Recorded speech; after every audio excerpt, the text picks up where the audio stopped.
ማለዳ የመጣ ስታነቃኝ እንደምን አደራችሁ ክቡራትና ክቡራን የምፅዓቱ አዋጅ ነጋሪ አገልግሎት አድማጮቻችን፣ ሰላም ለእናንተ ይሁን።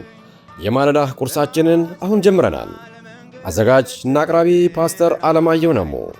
መልካም ጊዜ ሆነላችሁ። ከሕይወት ምንጭ ውሃ ስታረካኝ ሰላም ጤና ይስጥልን። እንደምን አደራችሁ። ይህ በምፅዓቱ አዋጅ ነጋሪ አገልግሎት እየተዘጋጀ የሚቀርብ የማለዳ የቁርስ ፕሮግራማችን ነው። ወደ ዛሬው የማለዳ ቁርስ ፕሮግራም ከማለፋችን በፊት ይህንን ማለዳ በምሕረትና በቸርነቱ የሰጠንን እግዚአብሔር አምላካችንንና አባታችንን አመስግነን ወደ ዛሬው የማለዳ ቁርስ እናልፋለን። የዘላለም አምላክ እግዚአብሔር ሆይ በምሕረትና በቸርነት ስለከለልከን ከሚታየው ከማይታየው ክፉ ነገር ሁሉ ጠብቀ በዕድሜያችን ላይ ይህችን ቀን ስለጨመርክልን እናመሰግንሃለን። እግዚአብሔር ሆይ ስለ ምሕረትህ፣ ስለ ቸርነትህና ስለ በጎነትህ ሁሉ ክብር ምስጋና ለታላቁ ስምህ ይሁን። ስለበዛልን ጸጋህና ኃይልህ በዘመን መካከል ሁሉ ስለረዳህንና በቤትህ ደግሞ ሕያው የሆነውን ቅዱስ የሆነውን ቃልህን እንድንመለከት ዕድል ስለሰጠን በኢየሱስ ክርስቶስ ስም ተመስገን። እነሆ ደግሞ እግዚአብሔር ሆይ ወደ መንግሥትህ ያልመጡት በጨለማ ያሉት በልባቸው ግን የሚፈልጉህን እግዚአብሔር ሆይ የወንጌል ብርሃን እንዲበራላቸው በሕይወታቸው እንቅፋት የሆነ ነገር ሁሉ እንዲነሳ ፊታቸውን ወደ አንተ እንዲመልሱ ከሃይማኖት ከተለያየ እስራቶች በኢየሱስ ስም እንዲፈቱ እንጠይቅሃለን። እግዚአብሔር ሆይ አንተ ታላቅ ኃያል ብርቱ ጻድቅ አምላክ ነህና እግዚአብሔር ሆይ በምሕረትህ እንድታስባቸው ለምንሃለን።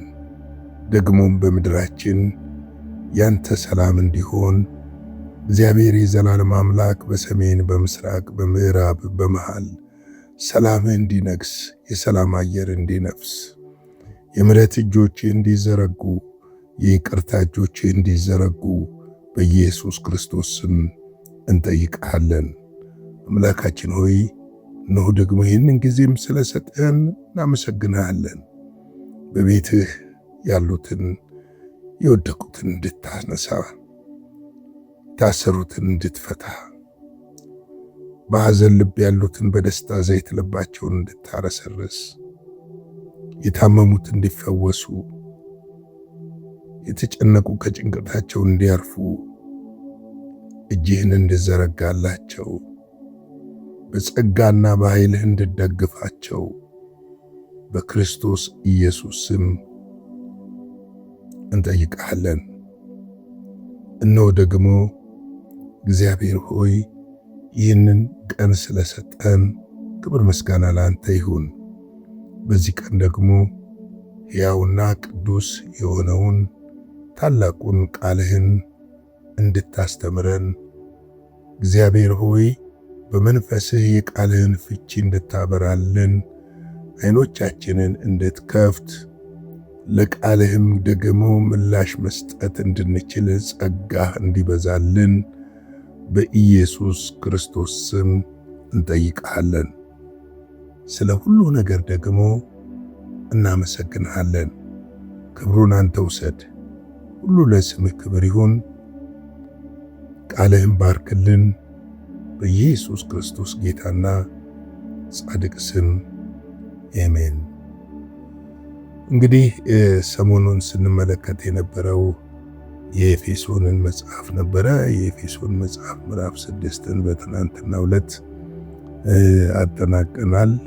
ከዚህ በፊት እንግዲህ ደግሞ የተሰሎንቄ መጽሐፍ ምዕራፍ 1ን ተመልክተን ነበረ። ዛሬ ወደ ምዕራፍ 2 እንሸጋገራለን። ከዛ በፊት እስቲ ላይክ፣ ሼር፣ ሰብስክራይብ እያደረጋችሁ አገልግሎታችንን እንድትደግፉ በጌታ ፍቅር ጠይቃችኋለሁ። እንግዲህ የእግዚአብሔር ቃል ሕያው ነው። የእግዚአብሔር ቃል የሚሰራ ነው። የእግዚአብሔር ቃል ነፃ የሚያወጣ ነው። የእግዚአብሔር ቃል መንፈሳዊ አይኖቻችንን የሚያበራልን እንዲሁም የጥበብን የመገለጥን መንፈስ የሚሰጠን ቅዱስ የሆነ ቃል ነው። መጽሐፍ ቅዱስ ሲናገር ቃሉን ላከ፣ ፈወሳቸው፣ ከመከራም ስጋት አዳናቸው ይላል። ሰው ከመከራ የሚያርፈው በእግዚአብሔር ቃል ራሱን ሲያነጽና የእግዚአብሔርን ሐሳብና ፍቃድ በቃል ውስጥ ያለውን ስለ ራሱም ይሁን በዘመናት መካከል ያሉትን ፍቃዱን ማወቅ ሲችል ብቻ ነው። እንግዲህ ይህንን ለማድረግ የእግዚአብሔርን ቃል የግድ ማጥናት ያስፈልጋል። እኛ ደግሞ ዘወትር ማለዳ ይህንን ቃል የማለዳ ቁርስ የምናቀርብላችሁ ትንሽዬ፣ እናንተ ግን ደግሞ እያሰፋችሁት እንድትሄዱና በቀናችሁ ውስጥ ትንሽ ብርሃን እንዲሆንና ብርሃኑን ደግሞ በእናንተ ቃሉን በማሰላሰልና በማጥናት እንድታሳልፉ ለማድረግ ነው።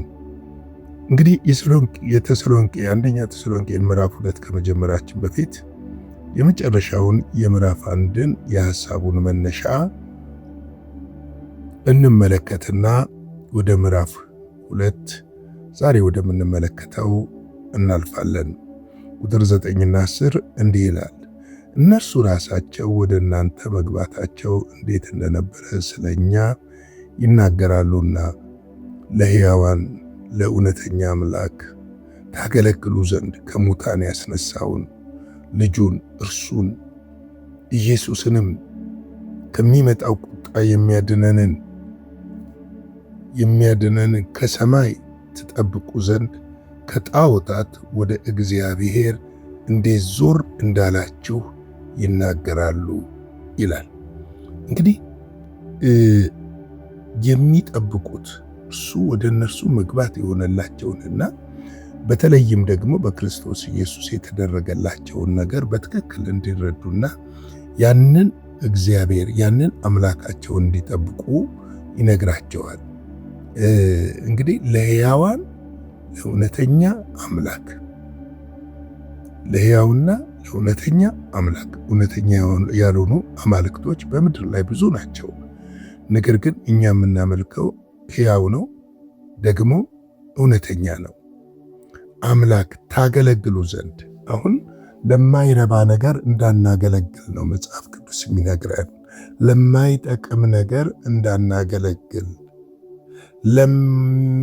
ለሚያልፍ ነገር እንዳናገለግል፣ ለሆዳችን እንዳናገለግል፣ ከምድር ለሚገኝ ጊዜያዊ ዝናና ክብር እንዳናገለግል፣ ከዛ ይልቅ ለእውነተኛ አምላክም ታገለግሉ ዘንድ ይላል። እንግዲህ እውነተኛ ለሆነው ለጌታ እንድናገለግል አበክሮ ምን ያደርገናል? ያሳስበናል። ለሕያውና ለእውነተኛ አምላክ ታገለግሉ ዘንድ ከሙታንም ያስነሳውን ልጁን ከምን ያስነሳውን? ከሙታን ያስነሳውን ልጁን። ልጁ የሞተበት ፐርፐዝ አለ። የኛን የሞት መውጊያ ለመስበር ነው። የኃጢአት ዕዳ ወይም የኃጢአት ደሞዝ ሞት ነው ተብሎ ስለተጻፈ ስለ እኛ እርሱ መሞት ስለነበረበትና ዕዳችንን መክፈል ስለነበረበት እርሱ ስለ ሁላችን ሞተ። ከሙታንም ምን ላደረገው? ያስነሳውን ልጁን። ስለዚህ ሞት ይዞ አላስቀረውም። የሱ መነሳት የኛ መነሳት ነበር። የሱ ትንሣኤ የኛ ትንሣኤ ነበር። እኛ በሕይወት ለዘላለም እንድንኖር ሞትን ድል ነስቶ መነሳት ነበረበት። ስለዚህ ሞትን ድል ነስቶ የተነሳው ስለኔና ስለናንተ ነው። ስለኔና ስለናንተ ከሙታን ያስነሳው ልጁን እርሱን ኢየሱስን ከሚመጣው ቁጣ የሚመጣ ቁጣ አለ ማለት ነው። የሚመጣ ጥፋት አለ ማለት ነው። አሁን ይሄ የሚናገረው ስለ ብሉይ ኪዳን አይደለም፣ አዲስ ኪዳን ነው የሚናገረው። ወደፊት ስለሚመጣ ቁጣ ነው የሚናገረው። የሚያድነንን ይላል። ከምን? ከሚመጣ ቁጣ። በስፋት ወደፊት እናየዋለን። የሚያድነንን ከሰማይ ትጠብቁ ዘንድ። ከየት? ከሰማይ። ሞቷል፣ ከሙታን ተነስቷል፣ አርጓል፣ ተመልሶ ይመጣል። ለምንድን ነው ተመልሶ የሚመጣው? እኔና እናንተን ሊወስድ ነው የሚመጣው። ለምንድን ነው ተመልሶ የሚመጣው? ከሚመጣው ቁጣ ሊያድነን ይመጣል። በምድር ላይ ከሚሆነው ጥፋት ሊያድነን ይመጣል። በምድር ላይ ከሚሆነው ነገር ሊያድነን ይመጣል። ቁጣ የሚያድነንን ከሰማይ ተጠብቁ ዘንድ ከጣዖት ወደ እግዚአብሔር እንዴት ዞር እንዳላችሁ ይናገራሉና። ከጣዖት ወደ እግዚአብሔር ዞር እንዴት እንዳላችሁ። እነዚህ ሰዎች ዞር ያሉት ክርስቶስ ኢየሱስ በርቶላቸው ነው፣ ተገልጦላቸው ነው። ዛሬ ብዙ ሰዎች እኮ በጣዖት አምልኮ ውስጥ አሉ። ዛሬ ብዙ ሰዎች እኮ በባዕድ አምልኮ ውስጥ አሉ። ዛሬ ብዙ ሰዎች እኮ በአጋንንት ስርዓት ውስጥ አሉ። ዛሬም በጌታ በኢየሱስ ስም ለነዚህ ይገለጥላቸው፣ ይብራላቸው። ወንድሞቼ ሆይ ራሳችሁ ወደ እናንተ መግባታችን ከንቱ እንዳልሆነ ታውቃላችሁና ይላል። አየህ፣ ወንጌልን ስንሰብክ ወደ ሰዎች ሁሉ ሄደን ከንቱ አይደለም። ለዓለም ከንቱ ነገር ሊመስላት ይችላል። ነገር ግን ብዙዎችን ከጣዖት ወደ እግዚአብሔር ፊታቸውን እንዲመልሱና ከቁጣው እንዲያመልጡና እንዲድኑ እናደርጋቸዋለን። ከቁጣው እንዲያመልጡና እንዲድኑ እናደርጋቸዋለን። እንግዲህ ይሄ ቁጣ በምድር ላይ ይመጣል። አሁን ያለንበት ዘመን የመጨረሻው ዘመን ላይ ነን። የዘመን ላቂ ላይ ነን። ዘመን እየተፈጸመ ያለበት ላይ ነን። ትንቢት ፍጻሜዎች በዓይኖቻችን እየተመለከት ያለንበት ጊዜ ነው። ስለዚህ ክርስቶስ ኢየሱስ የእግዚአብሔር ልጅ ተመልሶ እንደሚመጣ እንደተናገረ ሁሉ ከዚህ ቁጣ ለማምለጥና በተለይም ደግሞ ከሰማይ የሚመጣውን ትጠብቁ ዘንድ ከጣዖት ወደ እግዚአብሔር ከምን የሚመጣውን ከሰማይ የሚመጣውን ትጠብቁ ዘንድ ይመጣል ማለት ነው። ኢየሱስ ይመጣል። ኢየሱስ መጥቶ ይወስደናል። ይሄ እውነትና የታመነ እንደሆነ ልናውቅ ያስፈልጋል። ስለዚህ ወደ እናንተ መግባታችን ከንቱ እንዳልሆነ ታውቃላችሁና ምዕራፍ 2 ቁጥር 1 ላይ ነው የሚለው።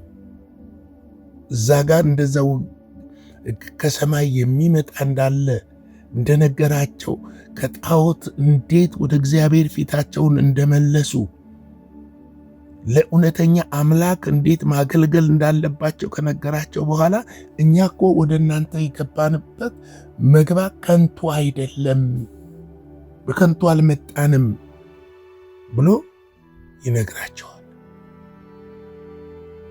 እንግዲህ የምናገለግላቸው አገልግሎቶች ሁሉ ከንቱ አይደሉም፣ ፍሬ ያላቸው፣ ለብዙዎች መዳን፣ ለብዙዎች መውጣት፣ ለብዙዎች ማምለጥ፣ ለብዙዎች ከስራት መፈታት የምስራቹን ወንጌል በተናገርን ቁጥር ብዙዎችን ከጨለማና ከጥፋት እንታደጋለን። ስለዚህ ከሚመጣው ቁጣ ሰዎች ያመልጡ ዘንድ፣ ከሚመጣው ጥፋት ሰዎች ያመልጡ ዘንድ ቤተ ክርስቲያን አጥብቃ የተሰጣትን ተልእኮ ልትፈጽም ያስፈልጋል። አጥብቃ ሰዎች እንዲድኑ ልትሰብክ ያስፈልጋል። ፍሬያማ የሆነ የአገልግሎት ሕይወት ያስፈልጋል።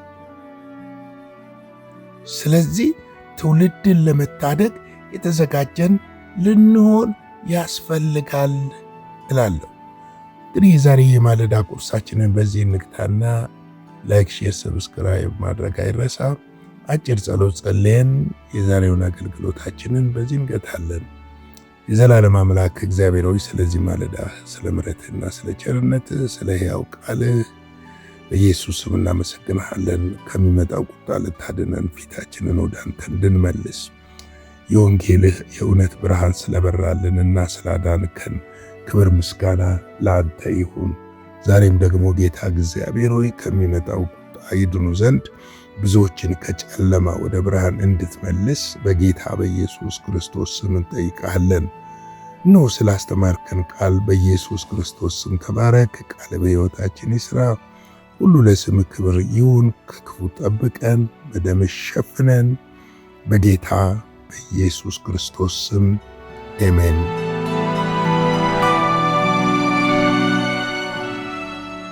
በነበረን የመልእክት ክፍለ ጊዜ እንደተባረካችሁ ተስፋ እናደርጋለን። በነገው ማለዳ በሌላ ዝግጅት እንገናኛለን። መልካም ቀን።